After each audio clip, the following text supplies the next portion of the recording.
आज के क्लास में हम लोग व्यतिकरण का सिद्धांतिक विश्लेषण के बारे में जानेंगे। उसका समपोषी का और विनाशी व्यतिकरण का शर्त क्या होगा, इसके बारे में हम लोग देखेंगे। तो आज हम लोग क्लास में इसके बारे में समझेंगे। सबसे पहले आप लोगों को हेडिंग डालना है व्यतिकरण का सैद्धांतिक विश्लेषण, जिसमें रचनात्मक, इसको हम लोग और किस नाम से जानते हैं, इसके जगह पर हम लोग समपोषी भी लिख सकते हैं। समपोषी तथा विनाशी व्यतिकरण की आवश्यक शर्त, इतना हेडिंग डालना है सबको। समपोषी तथा विनाशी व्यतिकरण की आवश्यक शर्त। व्यतिकरण का मतलब पिछले क्लास में हम लोग चर्चा कर चुके थे।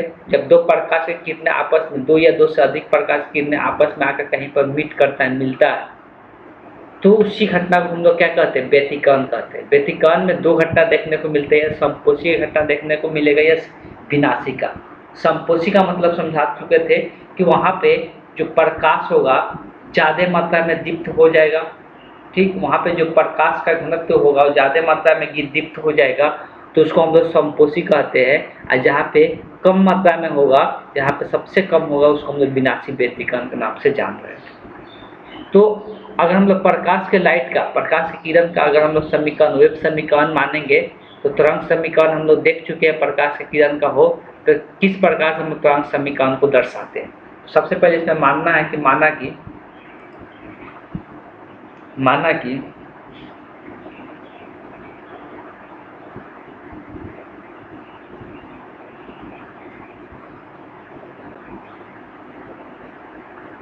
दो प्रकाश के किरणों का तरंग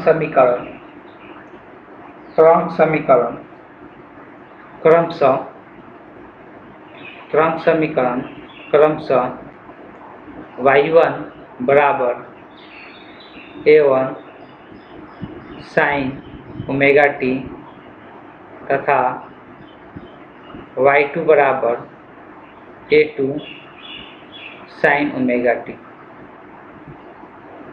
जहाँ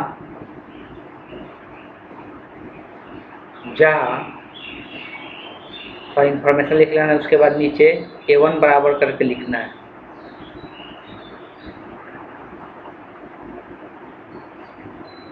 पहले तरंग का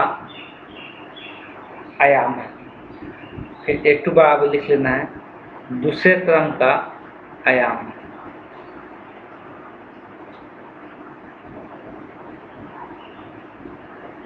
ओमेगा के बारे में लिख लेना है। यहाँ पे गलती की, यहाँ पे एक इसका दोनों में कला का में अंतर होना चाहिए। तो कला का अंतर कितना है, खाइए। ओमेगा के बारे में लिख लेना है, तरंग समीकरण का कोणीय आवृत्ति है। तरंग समीकरण का कोणीय आवृत्ति है।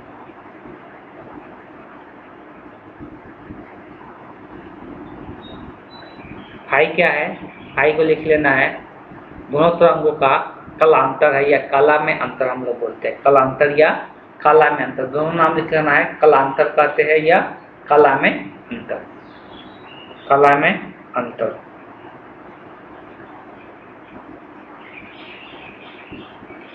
अब हम लोग जब ये दोनों एक दूसरे से मिलेगा, तो मिलने के बाद विनाशी का कंडीशन या समपोषी का कंडीशन क्या होगा, उसके बारे में हम लोग यहाँ पे समझेंगे। फ्लक्स को इसको ऐसे भी लिख सकते हैं, दोनों तरंगों के बीच का कलांतर ही है। दोनों तरंगों के बीच के कलांतर को हम लोग यहाँ फाई से दर्शा रहे हैं। ठीक है, अब आते हैं रिजल्टेंट तरंग हम लोग जो बनाएंगे, तो y बराबर हो जाएगा दोनों का योग, तो y1 प्लस y2 हो गया। तो y बराबर y1 का मान कितना है, तो a1 sine omega t plus a2 sign omega t plus pi है। सबसे पहले क्या करते हैं, इसको साइन a प्लस बी के फार्मूला पे तोड़ देंगे। यहाँ फार्मूला सबसे पहले लिख लेते हैं एक, कि साइन x प्लस वाई का फार्मूला क्या होता है, sine x into cos y plus cos y into sine x. यही फॉर्मूला हम यहाँ पे यूज करने वाले हैं। किसके लिए?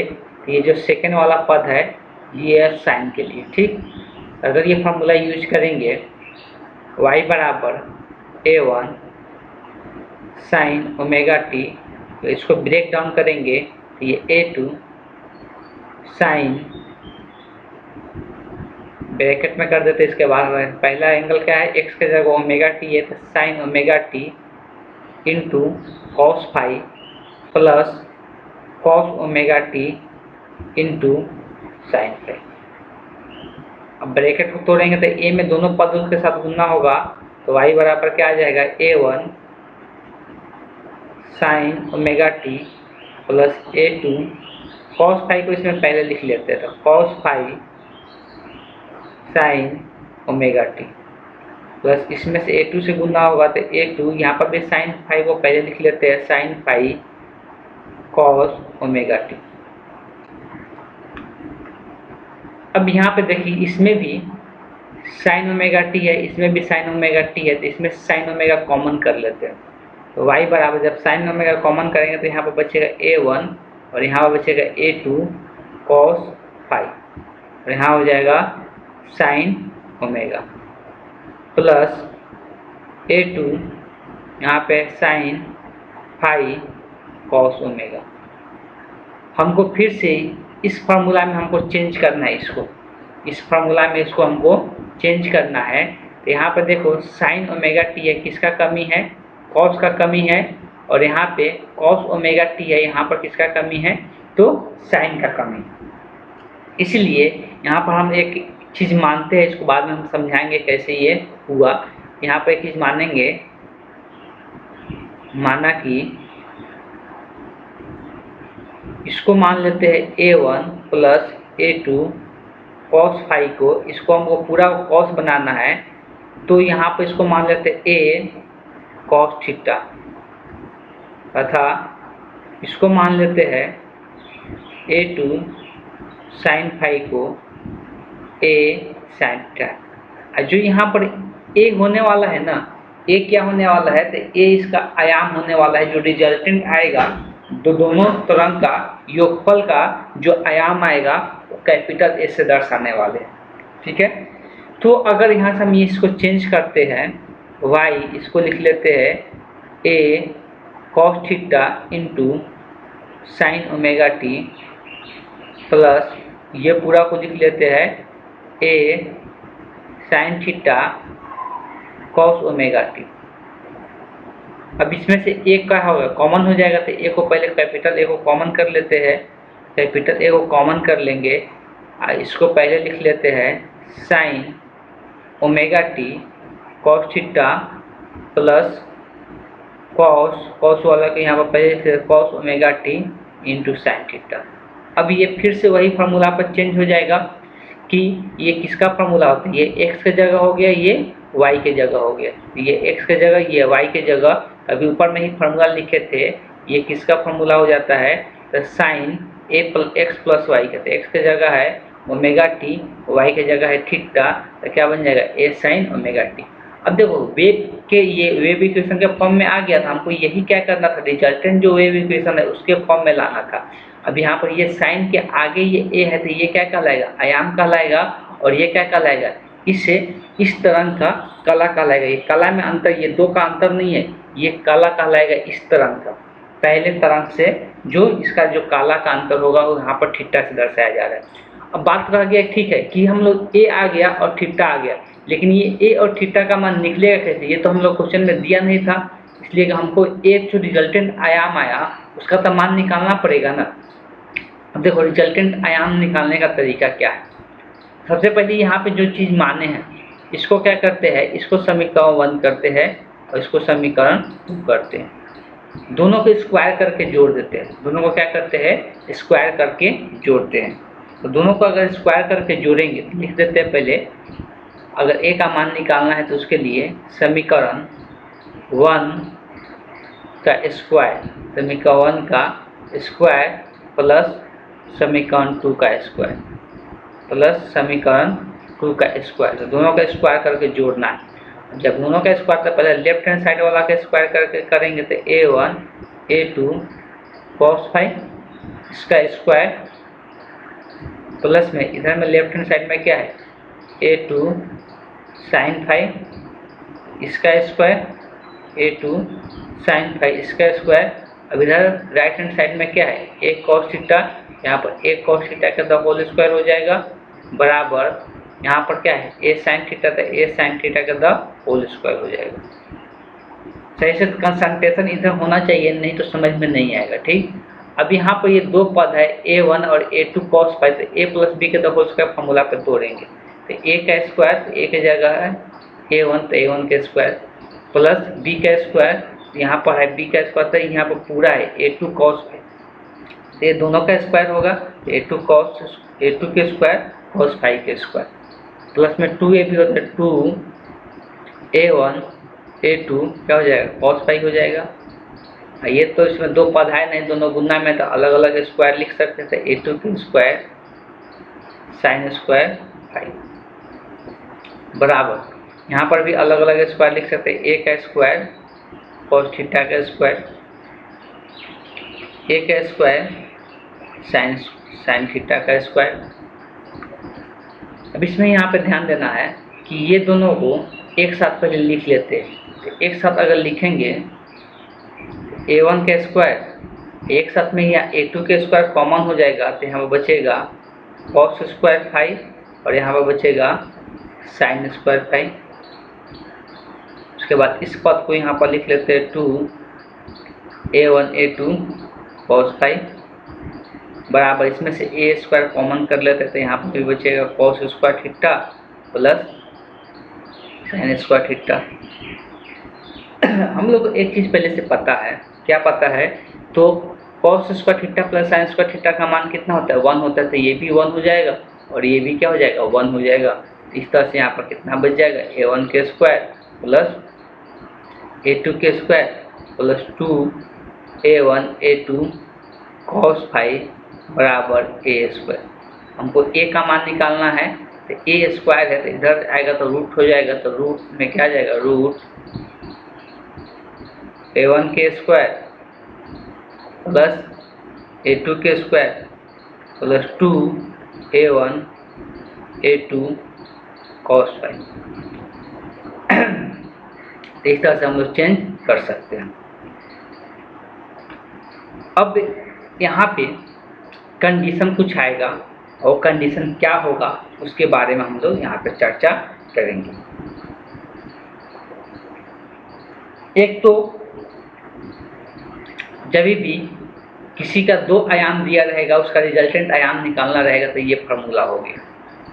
जब दो आयाम जाना रहेगा तो उसका फेज अंतर हम लोग को पहचान में आना चाहिए। यही क्या है जो कि ये कलांतर है, दो तरंगों के कलांतर हम लोग को पहचानना जरूरी है कि उसका कलांतर का मान कितना दिया हुआ है। उस हिसाब से हम लोग कलांतर का मान यहाँ पर रखेंगे और दोनों तरंगों का आयाम रखेंगे तो रिजल्टेंट हम लोग का आयाम निकल के आ जाएगा। कभी कभी दोनों का आयाम हो सकता है सेम हो, कभी कभी हो सकता है दोनों का आयाम अलग अलग हो। ये दो सब केसेस देखने को मिल सकता है। अब एक दो केसेस लेते हैं। जैसे अगर दोनों का आयाम किस केस में हो, दोनों का आयाम के बीच का जो कलांतर होगा अगर वो 0 डिग्री हो जाए, दोनों को आयाम के बीच का जो कलांतर होगा वो कितना हो जाए 0 डिग्री हो जाए, तब रिजल्टेंट ए का मान कितना आएगा। तो अलग अलग कंडीशन। अब यहाँ पे देखो अधिकतम कब होगा न्यूनतम कब होगा ये चीज़ को भी हम लोग बता सकते हैं। देखिए ये एक वेक्टर का परिमाण का फार्मूला लग रहा है जो कि हम लोग पढ़ते हैं वेक्टर चैप्टर में, शुरुआत में ही पढ़ाया जाता है। तो दो वेक्टर के परिमाण का फार्मूला, जब दो वेक्टर होता है, मान लो वेक्टर ये ए है और ये वेक्टर बी है और इस दोनों के बीच का एंगल जो थीटा है, तो इसका रिजल्टेंट जो परिमाण आता है उसका रूट अंडर क्या होता है ए के स्क्वायर प्लस बी के square plus 2ab cos theta होता है। तो वही यहाँ पर चीज़ें आया हुआ। करने का मतलब ये है कभी भी आयाम कैलकुलेट करना रहता है तो उसका क्या होता है वेक्टर समेशन होता है। हम वेक्टर समेशन से यूज करके उसका आयाम का मान निकालते हैं, उसका परिमाण निकालते हैं। सिंपल यहाँ पर ये हो गया कि दोनों आयामों के बीच का जो काला है वही क्या होता है कि दोनों जो तरंगों के बीच का काला है वही आयामों के बीच का भी क्या होता है, काला होता है। ये निकालने का ये तरीका हो गया। अब देखो ये अधिकतम कब हो जाता है, जब cos फाई का मान अधिकतम। ये अधिकतम कब होगा, तो ये अधिकतम आयाम का मान कब होगा, जब cos फाई का मान क्या होता है, अधिकतम होता है तब। जब cos फाई का मान क्या हो, अधिकतम होता है तब। अब थोड़ा सा एक रिलेशन जानने की कोशिश करते हैं। एक हम लोग तीव्रता के बारे में जानेंगे। तीव्रता मतलब होता है कि कोई प्रकाश किरण कितना तेज है, उसके बारे में हम लोग यहाँ समझ। एक और चीज़ यहाँ पर छूट रहा था, ये जो एंगल आया था, तो इस एंगल का भी मान निकालना पड़ेगा कि अब ये काला है, ये कितना होगा। तो इसके लिए क्या करना होगा, समीकरण 2 को समीकरण 1 से भाग कर देना होगा। समीकरण जो 2 है उसको क्या करो, समीकरण 1 से भाग कर दो। एक और डेरिवेशन सबसे पहले निकाल लेते हैं। एक तो ये आ ही गया,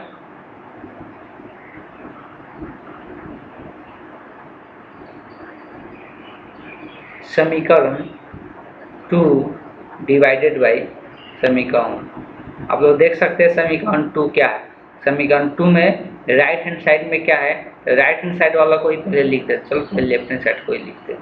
तो लेफ्ट हैंड साइड में क्या है, a1 plus a2 sine phi है, शायद यही है, एक बार चेक कर लेते हैं।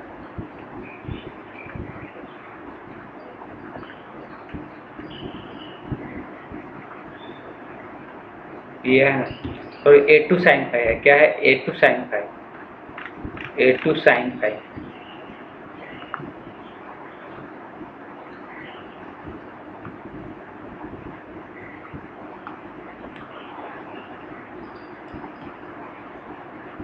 यहाँ पे है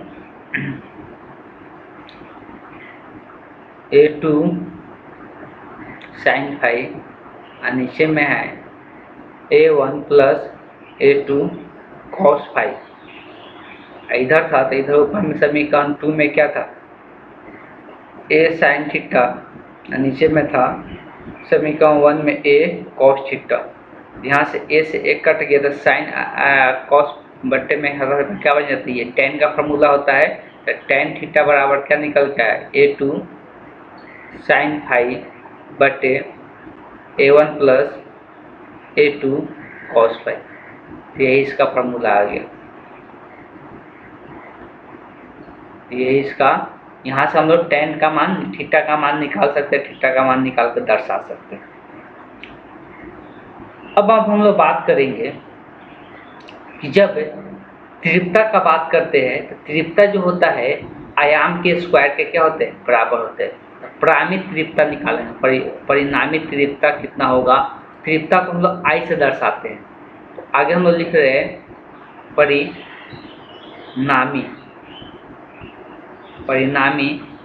तीव्रता।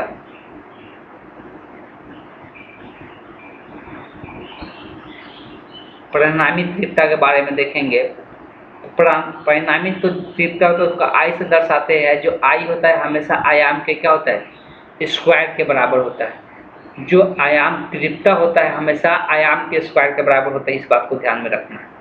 तो जो फार्मूला भी हम लोग पढ़े A बराबर, इसको हम तीव्रता के रूप में चेंज करना है, a1 का स्क्वायर प्लस a2 का square plus 2a1 a2 cos phi, a1 a2 cos phi.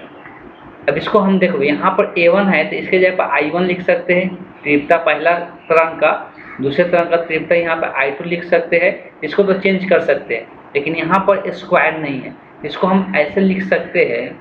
इसको किस प्रकार से लिखे, तो इस क्या करते हैं, जो इधर स्क्वायर रूट दिख रहा है ना, इधर लेकर आ जाते तो ये स्क्वायर बन जाएगा। ये स्क्वायर बन गया, इसको लिख सकते हैं a1 का स्क्वायर a2 के स्क्वायर प्लस, अब देखो यहाँ पर भी तो स्क्वायर नहीं है ना, इसको एक लिखने का तरीका क्या है, इसको ऐसे लिख सकते हैं रूट a1 के स्क्वायर से रूट कर जाए, फिर से a1 आ जाएगा। इधर a2 को लिख सकते हैं रूट a2 के स्क्वायर, उसके बाद क्या है cos फाई। अब सबको चेंज कर सकते हैं आयाम के रूप में, सब तीव्रता के रूप में। इसको हम लोग I लेंगे, इस रिजल्टेंट है, परिणामी है, और इसको हम I1 से दर्शाएंगे I1 का स्क्वायर। इसको हम I2 से दर्शाएंगे I2 का square plus 2 into root under, यहाँ पर क्या बचेगा, यहाँ पे हो जाएगा I1, ये हो जाएगा root under I2 cos phi हो जाएगा। ठीक है, इसलिए कि जो आयाम होता है, जो तीव्रता होता है आयाम के स्क्वायर के बराबर है, जहाँ जहाँ स्क्वायर वो आयाम के तीव्रता के बराबर हो जाएगा। अब अगर I बराबर देखते हैं, अच्छा यहाँ पे स्क्वायर नहीं होगा, तो स्क्वायर को ही I लिख रहे हैं ना, ये स्क्वायर नहीं होगा। ठीक, अब अगर हम चेंज करना चाहते हैं उसको फॉर्मूला पे, किस फॉर्मूला पे, तो a प्लस बी, पहले इसके पहले आते हैं, उसको चेंज तो बाद में करेंगे। तो तीव्रता का मतलब है कि कब ये ज़्यादा लाइट देगा, तो ये I का मान कब ज़्यादा अधिकतम होगा, यही हमको समझना है। तो I का मान ज़्यादा अधिकतम कब होगा, जब इसमें ये जो cos फाई है वो क्या हो जाए, अधिकतम हो जाए। जब इसमें ये जो cos फाई है वो क्या हो जाए, अधिकतम हो जाए। तो ये अधिकतम कब होगा, तो अभी से हम लोग जानते हैं cos का जो रेंज होता है वो क्या होता है, तो cos का रेंज जानते हैं कि -1 से लेके कहाँ तक वेरी करता है, 1 तक वेरी करता है। कहाँ तक, 1 तक वेरी करता है। इसका मतलब इसका cos का अधिकतम मान कितना होता है, 1, और न्यूनतम मान क्या होता है, -1। तो अगर अधिकतम का बात करेंगे तो मैक्सिमम तीव्रता कब मिलेगा, तो I मैक्स इसको दर्शा रहे हैं। तो मैक्सिमम तीव्रता जब कब मिलेगा, जब यहाँ पे cos फाई का मान क्या होगा, cos फाई का मान कितना हो जाएगा, तो cos फाई का मान 1 हो जाएगा। तब क्या होगा, मैक्सिमम तीव्रता मिलेगा। तब क्या मिलेगा, तो मैक्सिमम तीव्रता मिलेगा, तो इसका मान 1 हो जाएगा, तो मैक्सिमम तीव्रता हो जाएगा। ये मैक्स मान को दर्शा रहे हैं, यहाँ पर दर्शा भी देते हैं, ये मैक्स है, और इसको क्या बोलते हैं, मिनिमम बोलते हैं, शॉर्ट फॉर्म में MIN लिखते हैं। इसको मिनिमम, इसको मैक्सिमम। तो cos फाई का अधिकतम मान 1 होता है, तब जाके ये का I का मान भी अधिकतम हो जाएगा। तो I मैक्स बराबर, इसको एक फार्मूला पे ला सकते हैं, इसको यहाँ पर I1 को लिख सकते हैं रूट I1 के द होल स्क्वायर, तो उसका तो रूट कट जाएगा, वही आ जाएगा, प्लस I2 को भी लिख सकते हैं रूट I2 के the whole square plus 2 into root I1 plus root I2, यही होगा। सॉरी, यहाँ पर प्लस कहाँ से लिख दिया, तो गुना में है ना। अब देखो तो 2I1 इंटू I2, अब ये फार्मूला पे आ जाएगा, किस फार्मूला पे आ जाएगा, तो ये a प्लस बी के द होल स्क्वायर फार्मूला पे आ जाएगा, a square plus b square plus 2ab। लेकिन a की जगह कितना है, तो रूट है, तो a की जगह कितना है, तो रूट I1 है प्लस रूट I2 के स्क्वायर, यही क्या है, तीव्रता है। ठीक है, तो ये मैक्सिमम तीव्रता को दर्शा रही है, किसको दर्शा रहा है, ये मैक्सिमम तीव्रता को दर्शा रहा है। ठीक है, तो ये मैक्सिमम तीव्रता को दर्शा रहा है। अगर मिनिमम तीव्रता का बात करेंगे, मिनिमम तीव्रता कितना होगा, ये तो मैक्सिमम तीव्रता को दर्शा रहा है। अगर मिनिमम तीव्रता का बात करेंगे तो मिनिमम तीव्रता का मान कितना होगा, तो वो कैसे निकलेगा। अब यहाँ पे एक चीज़ पता है, अगर इसको ये तीव्रता का फॉर्म में हो गया, अगर इसको आयाम के फॉर्म में मैक्सिमम तीव्रता निकाले तो कितना होगा, तो हमको पता है कि I1 का मान कितना होता है, A1 के स्क्वायर, और I2 का मान कितना होता है, A2 के स्क्वायर, इसका द होल स्क्वायर। अब अंदर में क्या होगा, स्क्वायर से रूट कैंसल आउट हो जाएगा, स्क्वायर से रूट कैंसल आउट हो जाएगा, तो यहाँ से क्या निकल के आएगा, था I मैक्स का मान कितना होगा, I मैक्स का मान ये भी लिख सकते हैं A1 प्लस A2 के द होल स्क्वायर के क्या होगा, बराबर होगा। तो ये मैक्सिमम तीव्रता का मान होगा, ये मैक्सिमम तीव्रता का मान होगा। तो मैक्सिमम तीव्रता, और वैसे ही मिनिमम तीव्रता के लिए क्या करेंगे, वैसे ही मिनिमम तीव्रता के लिए क्या, तो मैक्सिमम तीव्रता कब होता है, तो मैक्सिमम तीव्रता कब होगा, जब किसका कंडीशन रहेगा, तो जब ये विनाशी का कंडीशन होगा तब। तो मैक्सिमम तीव्रता कब होता है, जब ये विनाशी का कंडीशन होता है। तो हम लोग मैक्सिमम तीव्रता के लिए क्या लिए, cos फाई का मान 1 होता है। तो विनाशी कंडीशन में मैक्सिमम होना चाहिए, तीव्रता क्या होना चाहिए, मैक्सिमम, सॉरी, समपोषी कंडीशन में तीव्रता क्या होना चाहिए, मैक्सिमम होना चाहिए। तो हम लोग लिख सकते हैं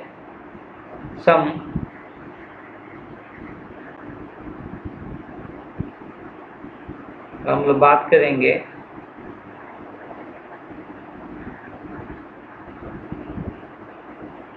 समपोषी का कंडीशन लेते हैं, तो इसमें हम लोग ठीक है। समपोषी का कंडीशन लेते हैं।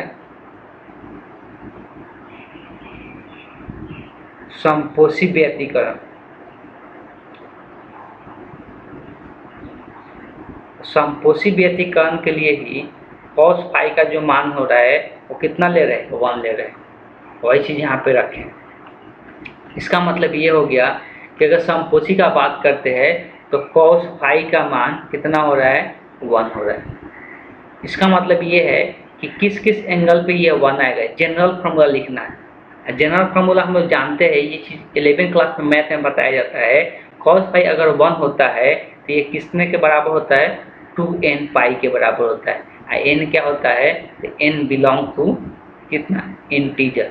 इंटीजर से i को दर्शाते हैं, इंटीजर को i से या z से भी दर्शाया जाता है, तो z ही लिख देते हैं। तो n बिलोंग टू क्या है, z है। तो ये n कोई भी पूर्णांक संख्या हो सकता है।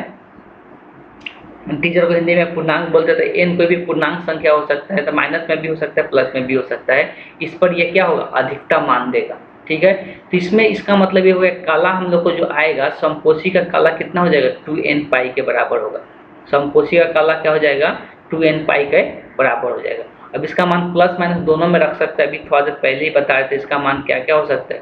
एक तो 0 होगा ही, प्लस माइनस क्या हो सकता है, 2 पाई हो सकता है। अगर n का मान प्लस माइनस 2 रखते हैं तब प्लस माइनस 4 पाई हो सकता है। ऐसे ही प्लस माइनस 6 पाई हो सकता है, तो डॉट डॉट ऐसे ही आते जाएगा। ठीक, तो ये किसका कंडीशन हो गया, समपोषी का कंडीशन में काला कोई पूछ देता है तो कितना होगा, 2n पाई के बराबर होता है। कितने के बराबर होता है, 2n पाई के बराबर होता है। इसको एक लैंग्वेज फॉर्म में कभी कभी क्वेश्चन पूछ देता है, तो इसको हम लोग लिख लेंगे। क्या लिखेंगे, इसको नोट डाउन कर लेना है। लैंग्वेज फॉर्म में कभी कभी क्वेश्चन पूछ देता है, तो लिखेंगे समपोषी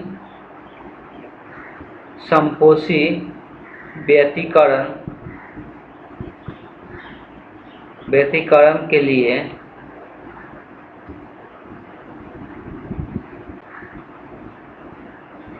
किसी बिंदु पर तरंगों के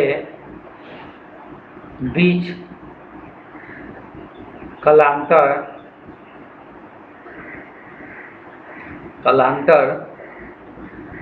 का मान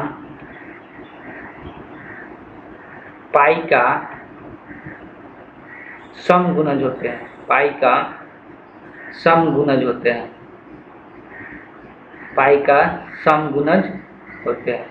समगुणज का मतलब क्या होता है, कोई सम संख्या से क्या होता है, मल्टीपल होता है। सम संख्या का मल्टीपल होता है। समगुणज का मतलब हो गया कि कभी भी समपोषी व्यतिकरण के लिए कंडीशन क्या होता है, तो जो कलांतर होता है वो क्या होता है, पाई का समगुणज होता है। मतलब ये सम संख्या है ना, 2n क्या कहलाता है, सम संख्या कहलाता है, इसीलिए इसको हम लोग समगुणज कहते हैं। अब आते हैं विनाशी व्यतिकरण का कंडीशन क्या होगा। अब हम लोग बात करेंगे विनाशी व्यतिकरण। अच्छा, इसके पहले हम लोग एक और चीज़ का बात कर सकते हैं, कलांतर के बारे में, लेकिन कलांतर के बारे में चलिए इसके बाद बात करते हैं। तो अभी हम लोग आते हैं विनाशी व्यतिकरण के बारे में बात करते हैं।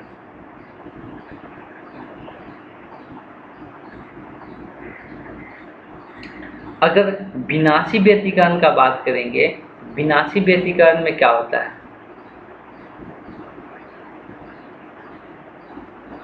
विनाशी व्यतिकरण में ऑब्वियस है कि यहाँ पे मिनिमम होता है, इसमें जो तीव्रता होगा वो क्या होगा, न्यूनतम होगा। तो तीव्रता न्यूनतम होने के लिए विनाशी व्यतिकरण में क्या होता है, हम लिखेंगे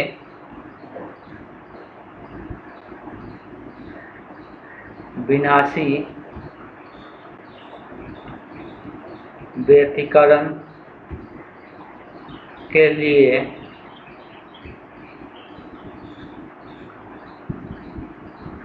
परिणामी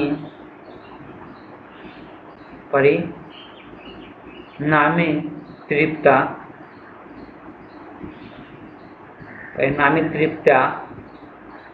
I का मान न्यूनतम होना चाहिए। ये न्यूनतम कब होगा, पहले यहाँ पर देख लेते हैं।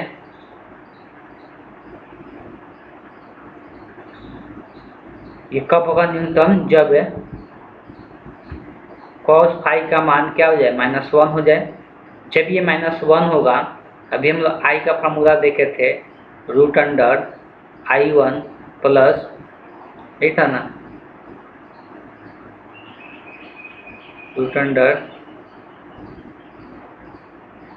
चलिए यही था, इसे लिख देते हैं।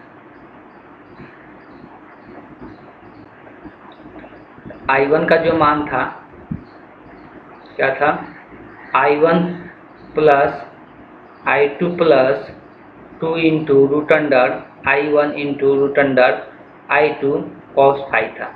cos फाई का मान यहाँ पर कितना रख देना है, -1 रख देना है। तो i बराबर क्या हो जाएगा, i1 plus i2 plus 2 into, यहाँ पे अगर माइनस रखेंगे तो ऑब्वियस है कि यहाँ पे आगे में क्या आ जाएगा, -1 डायरेक्ट लिख देते हैं, √i2। फिर से यहाँ पर इसको चेंज कर सकते हैं स्क्वायर के रूप में, तो i बराबर √i1 के स्क्वायर लिख लो प्लस √i2 के स्क्वायर लिख लो -2 इंटू √i1 इंटू i2 हो जाएगा। और यहाँ से फिर से a square plus b square minus 2ab का फॉर्मूला यूज कर सकते हैं। क्या होता है, a माइनस बी के द होल स्क्वायर होता है, a माइनस बी के तक क्या बन जाएगा, होल स्क्वायर बन जाएगा।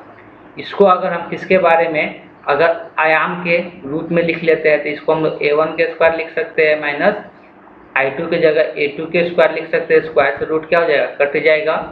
तो परिणामी परितीव्रता का जो मान आ जाएगा वो क्या हो जाएगा, a1 माइनस a2 के द होल स्क्वायर। तो ये परिणामी ये किसके रूप में हो गया, तो आयाम के रूप में हो गया। हमको पता है इसको भी हम लोग a के स्क्वायर लिख सकते हैं। तो अगर हम लोग परिणामी अगर देखेंगे इस केस में, मिनिमम के केस में, तो a का जो मान आएगा वो कितना आएगा, आप दोनों तरफ रूट ले लो, तो a का मान कितना हो जाएगा, a1 माइनस a2। ये कब होता है, ये विनाशी कंडीशन में होता है कि जो आयाम होता है एक में से दूसरे में क्या हो जाता है, घट जाता है।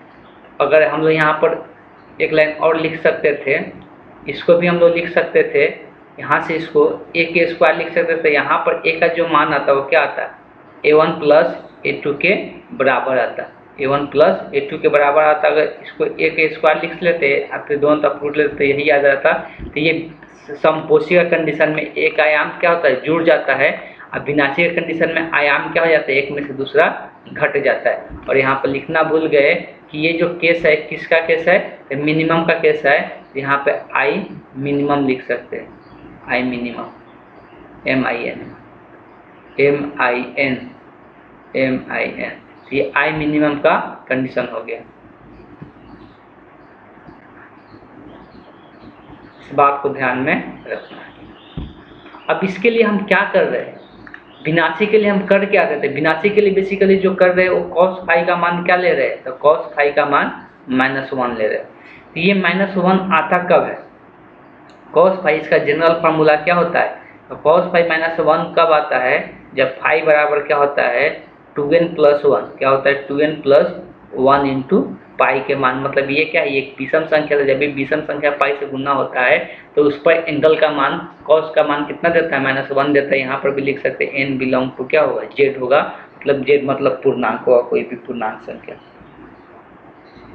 तो अगर 0 रखते हैं -1 रखते हैं तो उस पर क्या आएगा, प्लस माइनस पाई आ जाएगा, प्लस माइनस 3 पाई होगा, प्लस माइनस 5 पाई होगा। तो ये सब आते जाएगा, प्लस माइनस 7 पाई होगा। इस सब पर कितना, तो -1 ही मान आता है। ठीक, तो अब वहाँ पे यहाँ पे क्या रहता है, सम संख्या आ रहा है, यहाँ पर क्या आ रहा है, विषम संख्या आ रहा है। तो इसीलिए इसको लिखा जाता है विनाशी के केस में ये क्या होता है, विषम गुणज होता है। तो विनाशी के केस में क्या हो जाता है, ये विषम गुणज हो जाता है। यहाँ पर लिख लेना है कि विनाशी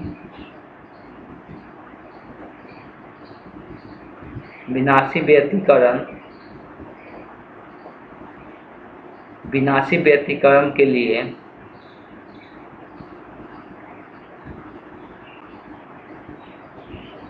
किसी बिंदु पर तरंगों के बीच कलांतर कलांतर का मान पाई का क्या हो जा रहा है, यहाँ पर विषम गुणज हो जा रहा है, पाई का विषम गुणज, पाई का विषम गुणज होना चाहिए, होना चाहिए। पाई का विषम गुणज होना चाहिए। अब हम लोग कलांतर का बात कर रहे थे, कलांतर का मान आ गया। अब हम लोग दूसरा बात करेंगे पथांतर का।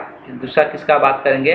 पथांतर और कलांतर में सबसे पहले संबंध को देख लेते हैं। तो पथांतर और कलांतर में सबसे पहले हम लोग संबंध को देख लेते हैं। तो आगे शॉर्ट हेडिंग ही होगा, कलांतर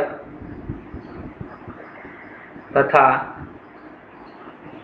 पथांतर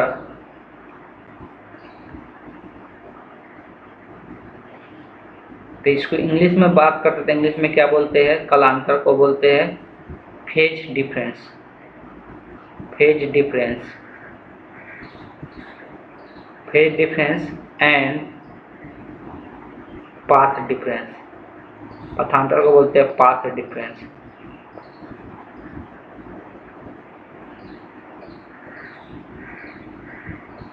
थोड़ा सा इसका मतलब समझ लेते हैं। जब हम लोग बात करते हैं, मान लो कि एक तरंग यहाँ से चलना शुरू किया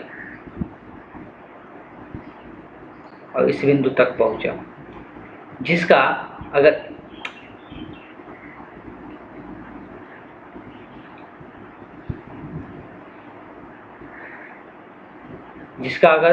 दूरी का बात करेंगे तो इसका दूरी मान लेते हैं x1 है, और एक तरंग यहाँ से चलना शुरू किया और जाकर इस बिंदु पर इससे मिल गया। ये दोनों बिंदु पर मिला तो इसका जो दूरी है वो x2 है। तो ये जो दोनों के बीच के दूरी का जो अंतर होता है वही क्या होता है? पथांतर होता है। अगर पथांतर का बात करेंगे, पथांतर का बात करेंगे तो पथांतर क्या होता है? x2 माइनस x1 होता है, जिसको हम लोग क्या चीज़ से दिखाते हैं? डेल x से दिखाते हैं। क्या चीज़ से दिखाते हैं? डेल x से दिखाते हैं। तो ये पथांतर होता है। अब दोनों में संबंध क्या होता है? संबंध बताया जाता है कलांतर, कलांतर जो होता है बराबर होता है k इंटू पथांतर का, k इंटू पथांतर का। कलांतर को हम लोग किससे दिखा रहे हैं? तो फाई से दिखा रहे हैं। k जो होता है उसका मान होता है 2 पाई बटे लेमडा। जो पथांतर है उसको किससे दिखा रहे हैं? डेल x से दिखा रहे हैं। पथांतर को हम लोग डेल x से दिखा रहे हैं। अब यहाँ पर बात करते हैं दोनों के लिए। पहले समपोषी व्यतिकरण का बात करते हैं। तो अगर हम समपोषी व्यतिकरण का बात करेंगे, समपोषी व्यतिकरण, समपोषी व्यतिकरण के लिए, समपोषी व्यतिकरण के लिए पथांतर का मान कितना होगा? समपोषी व्यतिकरण के लिए अगर पथांतर का मान देखेंगे तो पहले फार्मूला लिख देते हैं। फार्मूला होता है फाई बराबर 2 पाई लेमडा इंटू डेल एक्स। अब अगर बात करते हैं समपोषी केस में, जो ये कला होता है, कलांतर होता है, वो कितना आया है? 2n पाई आया है, बराबर में 2 पाई बटे लेमडा इंटू डेल एक्स। जो कटने वाला है काट देते हैं, 2 और पाई यहाँ से क्या हो जाएगा? कट जाएगा। जो डेल एक्स का मान आएगा वो कितना आ जाएगा? n बटे लेमडा हो जाएगा। इसको लिखने का एक और तरीका अपनाया जाता है और उसको हम लोग बाद में समझेंगे ऐसा क्यों लिखा जाता है। ये हाफ लेमडा के रूप में इसको लिखते हैं। तो यहाँ पर n के आगे 2 लिख लेते हैं और गुणे कर देते हैं लेमडा बटे 2। ये 2 से 2 कट जाएगा, फिर से क्या आ जाएगा? जो ऊपर में दिया हुआ है, सॉरी 2 बटे लेमडा। कुछ गलती किए है क्या? गलती क्या हुआ है यहाँ पे? जो ये पथांतर निकाल रहे थे, लेमडा इधर कहाँ पे? भाग में है, इधर जाएगा तो गुणा में, तो ये आ जाएगा n लेमडा। एन लेमडा को हम लोग इस प्रकार से लिख सकते हैं 2n बटे लेमडा बटे 2। तो यही पथांतर का ये भी पथांतर का फॉर्मूला याद रख सकते हैं, लेकिन यही नॉर्मल दर्शाया जाता है 2n बटे 2n के रूप में दर्शाया जाता है। अब ये 2n के रूप में इसलिए लिखा जाता है जिसको हम लोग क्या बोल सकते हैं, ये 2n के रूप में इसलिए लिखा जाता है कि इसको हम लोग बोल सकते हैं ये पाई बाई 2 का क्या है, सम गुणज है। ये पथांतर जो है, पथांतर को हम लोग बोल सकते हैं। तो इस केस में हम लोग बोल सकते हैं कि जो पथांतर हो रहा है ये किस केस में है, तो समपोषी केस में। तो पथांतर को लेमडा बाई 2 का समगुणज बोलते हैं। तो लेमडा बाई 2 का ये समगुणज है, 2n को हम लोग समगुणज ही कहेंगे ना। लेमडा बाई 2 का ये समगुणज है, तो ये लेमडा बाई 2 का समगुणज है। तो हम लोग विनाशी का केस लेते हैं।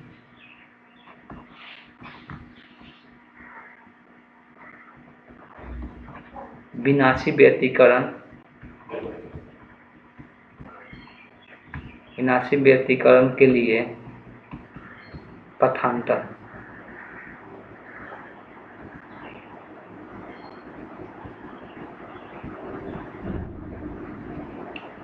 विनाशी व्यतिकरण के लिए पथांतर का बात करेंगे तो फाई बराबर पहले फार्मूला क्या होता है, 2 pi by lambda into del x. अगर फाई का बात करेंगे यहाँ पे तो इसके लिए फाई का मान कितना होता है, 2n प्लस 1, 2n प्लस 1 लिखे कि 2n प्लस माइनस 1 लिखे थे, 2n प्लस 1 ही लिखे थे, ठीक। 2n प्लस 1 इंटू पाई बराबर 2 पाई बटे लेमडा इंटू डेल एक्स। यहाँ पर पाई से पाई क्या हो गया, कट गया। तो डेल एक्स का मान होगा लेमडा और 2 को उधर भेज दो तो आ जाएगा 2n प्लस 1 बटे, इधर चला जाएगा तो लेमडा बटे 2 हो जाएगा, 2 बटे लेमडा है तो इतना आ जाएगा। अब यहाँ पर देख सकते हैं ये लेमडा बाई 2 का क्या है, विषम गुणज है। 2n प्लस 1 को क्या बोलते हैं, विषम गुणज कहते हैं ना। ये लेमडा बाई 2 का क्या है, विषम गुणज है। तो यहाँ से लिख सकते हैं इस केस में जो पथांतर आ रहा है, इस केस में जो पथांतर आया, पथांतर को लेमडा बाई 2 का विषम गुणज है, विषम गुणज है।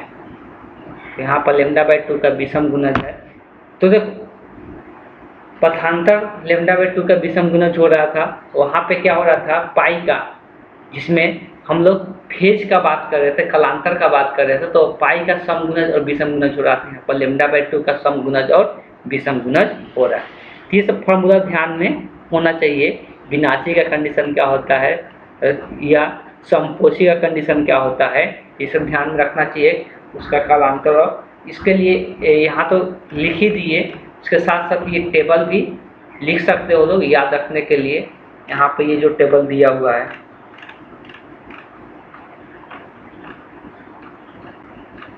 ये क्या हो गया, ये और ये इसको हम लोग क्या बोलते हैं, तो इसको हम लोग समपोषी बोलते हैं, तो इसको समपोषी लिख सकते हैं।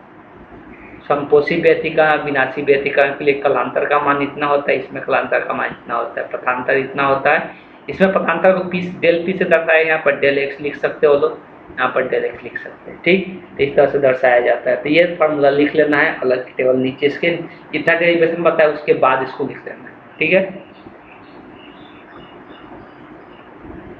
और बाकी जो डिस्कशन है इससे रिलेटेड और भी हम लोग थोड़ा बहुत और डिस्कशन अगले क्लास में करेंगे। ये लेकिन कंप्लीट हो गया डेरिवेशन पर यहाँ पर सारा को नोट डाउन कर लेना है, और इससे रिलेटेड जो भी टर्म्स वगैरह है और इस पर हम लोग थोड़ा बहुत डिस्कशन कर लेंगे। चलिए एक बार लास्ट में हम क्या करते हैं, जितना डेरिवेशन कराया है फिर से एक बार दिखा देते हैं, वीडियो को पॉज करके लिखते चलना है। ये सब चीज़ें यहाँ से शुरू किए थे, ठीक, यहाँ से y1 प्लस y2 से। वीडियो को पॉज करना है, नोट डाउन करना है। चलिए आगे, वीडियो को पॉज करना है और नोट डाउन करते चलना है। ये आ गया,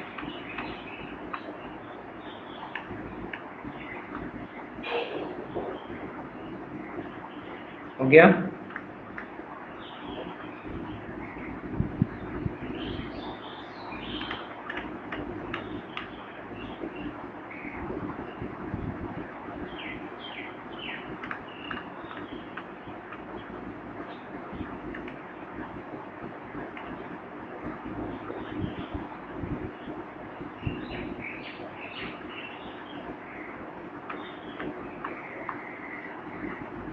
लिखते चलना है सबको।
ये टोटल डेरिवेशन था, तो कंप्लीटली लिख लेना ऐसे एक वीडियो को पॉज कर करके। ठीक, तो आज के क्लास को हम यहीं पर एंड करते हैं।